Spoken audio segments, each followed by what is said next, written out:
আসসালামু আলাইকুম ওয়া রাহমাতুল্লাহি ওয়া বারাকাতুহু। আশা করি সবাই আপনারা ভালো আছেন। আজ আমি আপনাদের সামনে আলোচনা করব মুআতারে আজওয়াফ নিয়ে, তথা ওয়াও অথবা আইন, ওয়াও অথবা ইয়া যদি মূল অক্ষরের মধ্যখানে আসে, তখন যদি শব্দটা পরিবর্তন হয় সে নিয়মগুলো বা তার পরিবর্তনের রূপগুলো সম্পর্কে আজকে আলোচনা আমরা করব ইনশাআল্লাহ তাআলা। তো আজওয়াফ, আমি যদি প্রথম নিয়ম বলি, মনে রাখবেন যখন ওয়াও অথবা ইয়া যদি শব্দের মাঝে অথবা শেষে পাওয়া যায়, এটা মধ্যখানের কথা, তো শেষেও চলে আসতেছে, নিয়ম যেতে একই। তো আমি শুধু মধ্যখানটা বলবো। যদি হরকত বিশিষ্ট ওয়া অথবা ইয়া শব্দের মধ্যখানে আসে অথবা পাওয়া যায়, আর ওই ওই ওয়া অথবা ইয়া এর পূর্ববর্তী মানে আগের হরফটা যদি কি হয়, হরফের যদি হরকত যদি জবর বিশিষ্ট হয়, তখন ওয়া অথবা ইয়াকে আলিফ দ্বারা পরিবর্তন করা ওয়াজিব হয়ে যায়।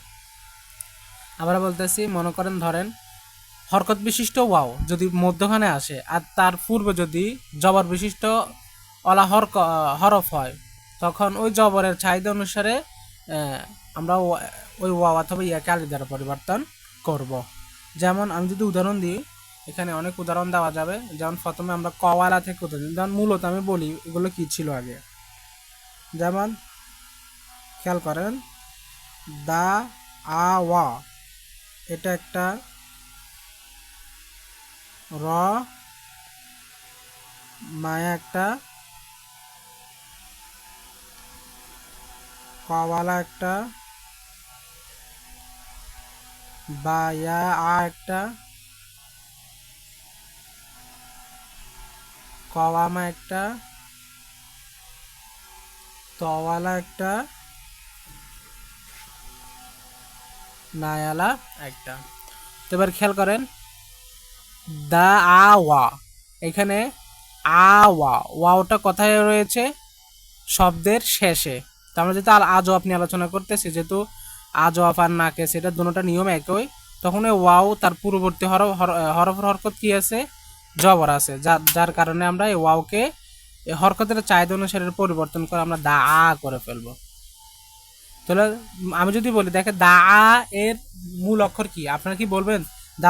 দাল আইন হামজা? কখনোই না, কারণ এটার মূলত কি ছিল? দা আ ওয়া ছিল। তাহলে দা আ এটার মূল অক্ষর কি? দাল আইন ওয়াও, না কিসে ওয়াই। আশা করি বুঝতেছেন। রমা, যেমন কি র মা, এটাকে করা হয়েছে রমা। এটা থাকবে মূলত এখানে, এটা আলিফে মাকসুরা হিসেবে এটা ঠিক থাকবে, কিন্তু উচ্চারণের ক্ষেত্রে ক্রিয়া হবে।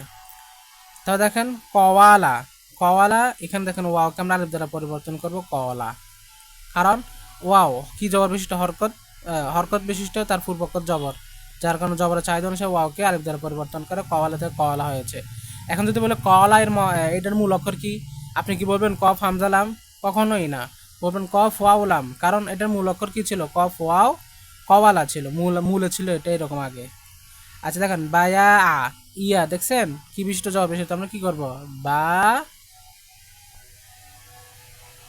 আমরা করবো এটাকে কি? বা আ। আচ্ছা, কওয়ামা আমরা কি করব? কমা।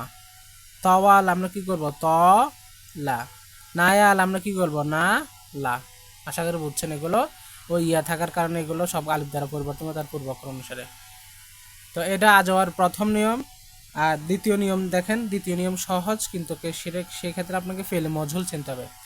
মানে হলো ফেলে মাজি মাজহুল গঠনের সময় যদি মধ্যখান মানে আইন কলমা যদি কি হয়, আইন কলমা যদি আপনার হরকত বিশিষ্ট ওয়া অথবা ইয়া হয়, তখন মনে রাখবেন তার পূর্ববর্তী অনুসারে তাকে পরিবর্তন করা হবে।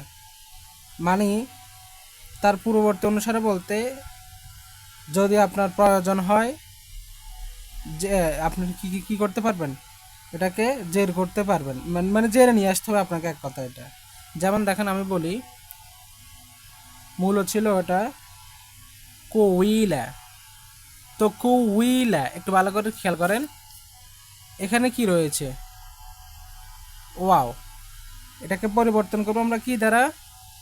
এটা জের ছিল না, তো জের কি চাই আপনি আমাকে বলেন দেখি। তার পূর্ব অক্ষর কি চাই? জের কি, জেরের মূল অক্ষর মূল কি চাহিদা? ইয়া না? তাহলে আমরা এই ওয়াওকে পরিবর্তন করব ইয়া দ্বারা, মানে ওয়াওকে ইয়া দ্বারা পরিবর্তন করব। আচ্ছা, ওয়াওকে যখন ইয়া দ্বারা পরিবর্তন করব তখন ইয়া তার পূর্ব অক্ষর চাহিদা কি চাই? জের চাই। এটা একটু কঠিন আছে, একটু ভালো করে বুঝেন। কুইলা, আমরা ওয়াওকে ইয়া দ্বারা পরিবর্তন করব। এক কথায় ফেলে মজহুলের ক্ষেত্রে যদি আইন কলমাতে কি হয়, ওয়াও হয় হরকত বেশি, তখন ওয়াওকে আমরা ইয়া দ্বারা পরিবর্তন করব এবং তার পূর্ববর্তী হরফকে আমরা ইয়াতের উপর হরকত দিব, ইয়া জের দিব। কুইলা, কুইলা থেকে আমরা কিলা, ভালো করে শুরু করেন। কিলা কেন করা হয়েছে?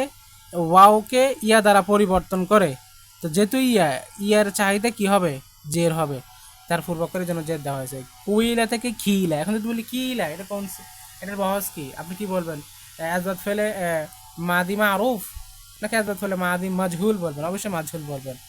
আচ্ছা, তো কিলা এটার মূল অক্ষর কি? আপনি কখন বলবেন কফ ইয়া লাম? না, আপনাকে বলতে হবে কফ ওয়াও লাম। আশা করি বুঝছেন। তারপর আবার কলা থেকে কইলা হয়েছে আর কি, বলা হয়েছে। তা এটা একটা, যেমন আমি যদি আরো উদাহরণ দিই তাহলে বলতে পারি, যেমন দেখেন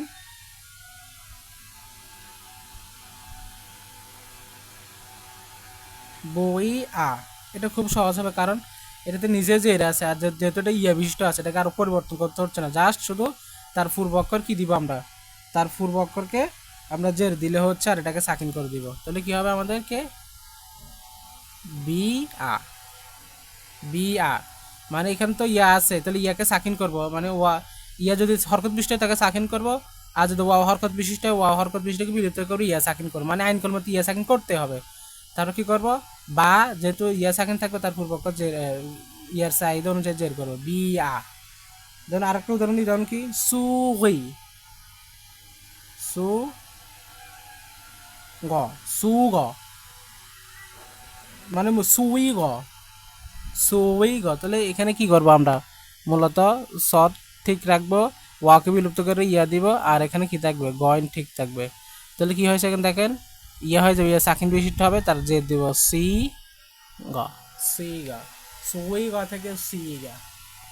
আশা করি বুঝছেন। এটার মূল কথা হলো ফেল মজুল যদি হয় মাজির, তাহলে কি করবো? ওয়া যদি হরকত বিশিষ্ট, ওয়াকে বিলুপ্ত করবে, ইয়া সাকিন দিব, আর তার পূর্ব অক্ষর ইয়া সাকিন ইয়ার চাহিদা অনুসারে জের নিব।